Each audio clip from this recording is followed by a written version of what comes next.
winter solstice marks the shortest day and the longest night of the year. On this winter solstice, June 22nd, 2014, this was the night that I died. I died on Bellevue Parade at 7 p.m. in a motorcycle accident. 12 months later, on the anniversary of my death, we made a film to mark this milestone.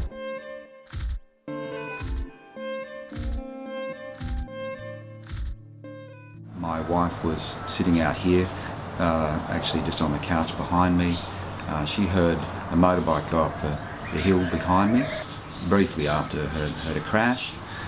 She actually called out quite loudly to me, and I was just sitting inside watching TV, that was a hit and on top of the hill, and it sounded bad. So with that, we actually immediately got up. Not a lot of thinking involved. I just ran inside, said, "Gabriel, accident now, we have to go." And they were my exact words. When I approached Macca on the road, I noticed that the bike had slid beyond his body and wedged itself under the left-hand side of a RAV4. There were certainly indentations in the asphalt. The impact was a heavy impact onto, I think, the tree. He didn't just simply slide. He's hit something and the bike has ricocheted until it slid or came to a standstill under the RAV4. I simply approached Macca, lying on the ground. His body was on the footpath, 90 degrees to the road, with his head leaning back into the gutter. While having him on his side, the whole process of actually rolling him, I did a thing called a pistol grip, where you try and keep the chin forward and up, and you're actually trying to open the airway, and actually gave him a sternal rub first, and there was no response. And then after rubbing quite hard, and so with that, I've actually begun giving him some cardiac compression. That stuff did come out in a bit of a rush, and his airway cleared, and his lungs then, I think, expanded to whatever degree they could, and he started breathing. The firemen were there within 7 minutes, and the ambulances quickly followed, and then the police, and then the forensic police, who then worked out what had really happened. It was probably about 20 minutes after the crash. Some policemen knocked on my door and let me know what had happened.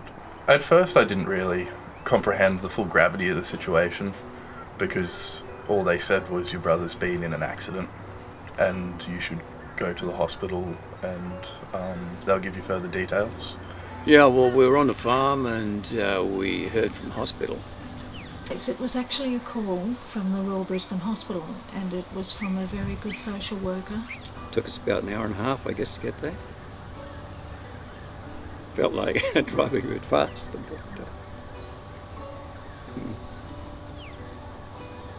So I just got in my car and drove, just walked into the emergency section, and there was a woman there waiting for me, basically, and took me into a waiting room and just said, "Wait here until the doctors are done with him." I finished work figuring that something had happened. There was alarm bells ringing. Sort of went numb, I reckon, just didn't know what to do. You drove your dad's car around to my place. Yeah. And I took you into the hospital. He looked normal, really. A bit puffy. His hand was swollen, but he wasn't bruised, which made it worse, because you couldn't see the damage that had been done. I didn't even recognise in the hospital. Really? He was just kind of bloated a little bit, like in a weird way. Like yeah. Lifeless.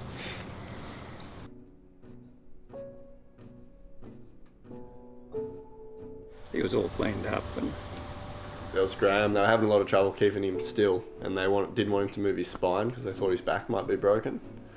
So he was chained to the bed strapped down so he couldn't move at all, and just electrodes, tubes coming out of him everywhere.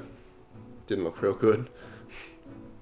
Yeah, we just sat there and told stories about Hammy, basically, and for 6 or 7 hours, and then go to sleep and wake up and do it all again. There were a lot of checkpoints to tick off during this time in the ICU, which lasted probably about 4 days. And there were a few curveballs thrown at us. we brought him out of the coma without medication. And the nurse said that was just absolutely fantastic. Because Graham and I were both there, and that's wonderful. He kind of rustled around a little bit and then just lifted up his arm and there was just tubes going everywhere, and he's just Stared like, at it. Just put it back down, went back to sleep. And he just looked at me and he said, I never thought that had happened to me. So he was really gobsmacked, really, that he had had an accident, because he'd been on that bike 5 years and he was a very careful rider. First of all, I woke up in the ICU. That was with all the tubes. Eventually they got rid of all those and my lungs were normal again. They evacuated all the gunk out of there, out of my ears, out of my nose. Suddenly his hands started swelling. What had happened, the bones had been damaged and pushed right through to the palm of the hand. So in a sense, that needed very intensive surgery.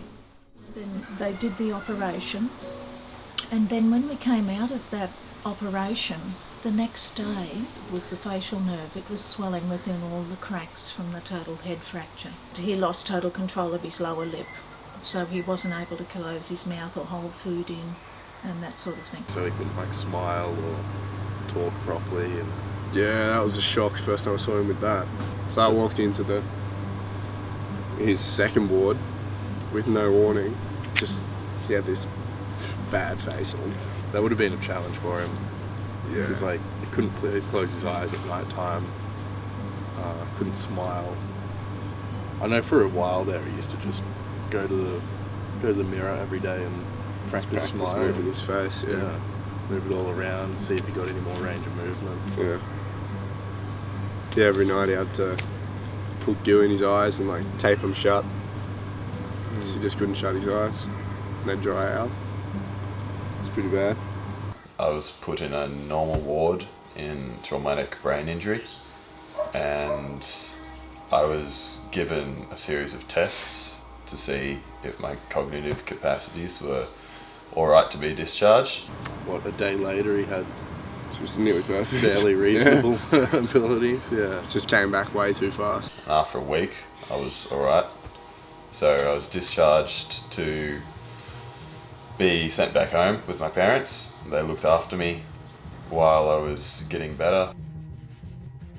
In the first month I was at home. He was on the farm. I think that was his most important rehabilitation time. I was at university, so that was very much a time for him to be with mum and dad and for them to look after him. It's just a rule that they have, that 6 months after a traumatic brain injury, you're not allowed to drive. I had to walk every day. I wasn't allowed to do too much. I wasn't allowed to run. I had to just do like little exercises like twisting my back and stuff like that. I worked on my parents' farm. Planting seeds, carrying them around, sorting them out, grafting, pruning, packing up for delivery, potting soil, wheelbarrowing trees around, and then it gets on the interesting stuff like cloning. That's probably most interesting with plants for me. Once he came back to the farm, it was all good. We knew everything was going to be okay. We knew that he had the first 3 months were going to be the most important. So one of the things he did, he rebuilt an old motor that I'd blown up. The vehicle was worth quite a bit of money, but it was useless the way it was. And I said, mate, it's yours if you can fix it. Well, he did some marvellous things. He made some mistakes that I thought, well, he'll never get over those. He can't fix those. I didn't know how he'd do it, but he did. He fixed them. So he just set out to rebuild his whole brain, and it worked.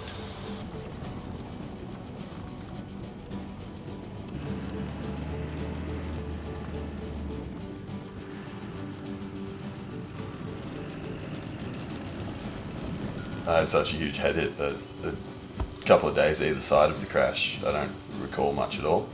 But from what I've been told and the little bits of memory that I do have, I was studying the entire day before, studying machine design, a course in university. Finished that about 4 o'clock. I had a few friends ask me to go down and play a game of soccer. I think I was going down there and then went to a friend's house and played some Xbox. I don't know where soccer fitted in with all of that. but that seems to just be by the wayside. After that, I seemed to have grabbed an extra helmet and rode.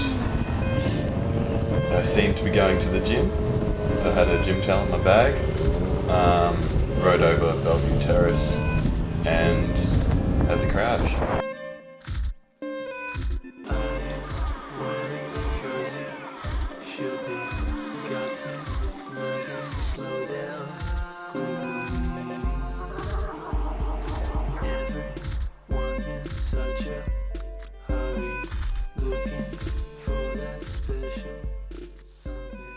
My arm, my fractured collarbone, and my fractured vertebrae were all probably healed in about 6 months. He's dealt with what is, as is, and he's got on with it. I think, and I can say from experience in my professional life, that certainly isn't the norm. I think he showed really an acceptance beyond his years for the condition that he was in. I think Ham's just so unbelievably positive, like continuously positive. There's not really anything that affects him negatively. His mum had been feeding him prune juice for days. Prune juice is pretty foul too. Yeah. It helps you go to the toilet. And we walked in, I said, "How you feeling, Ham?" I shat myself. He just had his hand operated on, was all strung up. I shat myself. Oh, it's ridiculous. It's so much that it's infectious. It just kind of like you can't help but like see, those people you want to be can't help but around see him. it just like, laugh at. Yeah.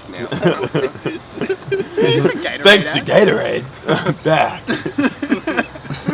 Actually, the person who saved him, I got a good story about this. The person who saved him is called Gabriel. The guardian angel called. Segway. What's his name? Gabriel, yeah. Just Gabriel. Just Gabriel Ruddy. Okay, well, the other night I lost my wallet.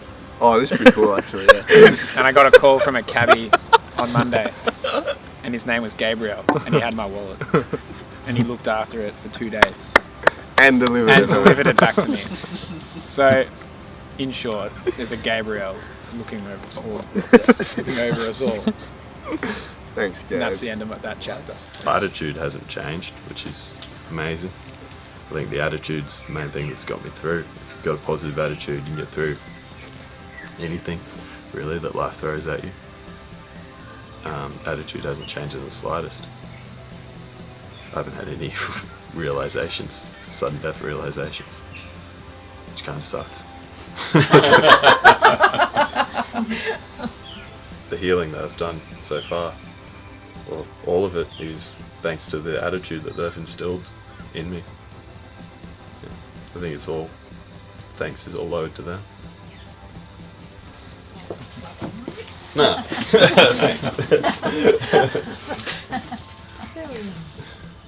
Well, I'm fairly religious, so we had lots of prayers going, which we believe in, and so it wasn't a surprise when he came good. He came along to a psychologist with me at different times because that's how I handled the shock of the situation. They had me talk to 3 groups, and they bring up kids in their last year at high school so that you can talk to them. Mm-hmm. And they can show how much a parent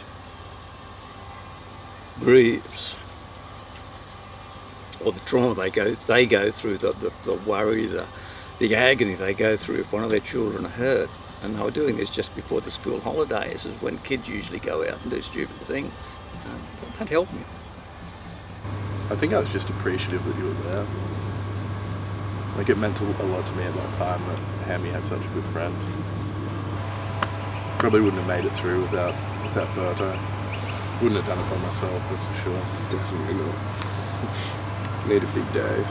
Give me a medal.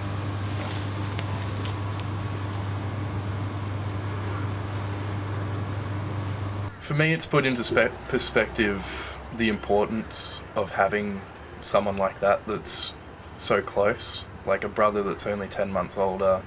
He's certainly someone that you share your life with and you get through things together with, and yeah, just the reality that he wouldn't be there anymore at first was crushing. And I just knew, like, no matter what happened to him, I'd always be next to him. Like, if he ever needed any special help or anything, I'd look after him for the rest of his life. So yeah, it made me realise how special he is.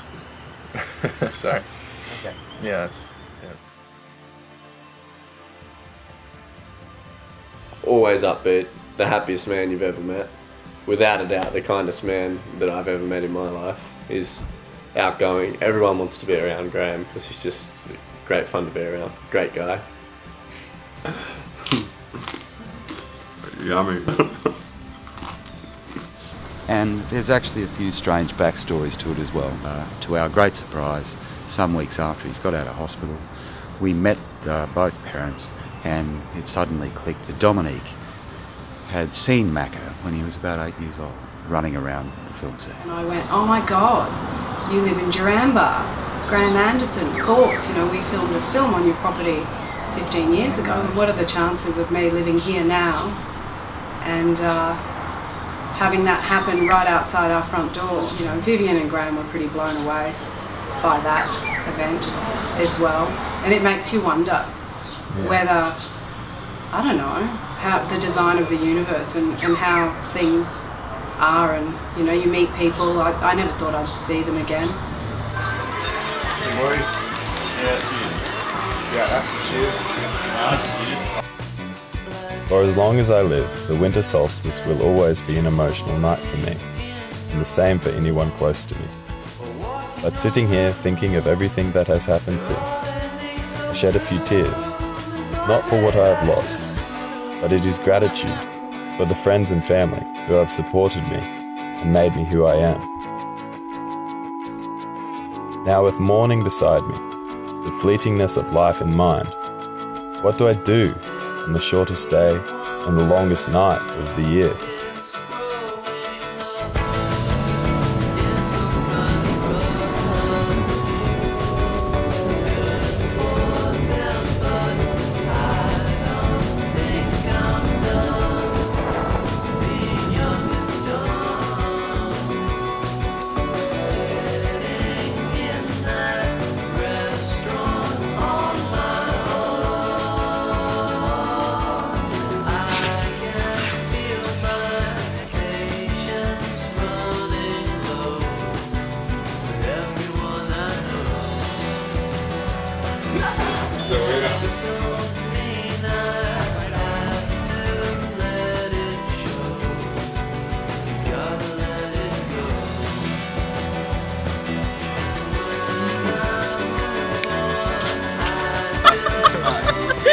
That's brilliant. We will be friends for life.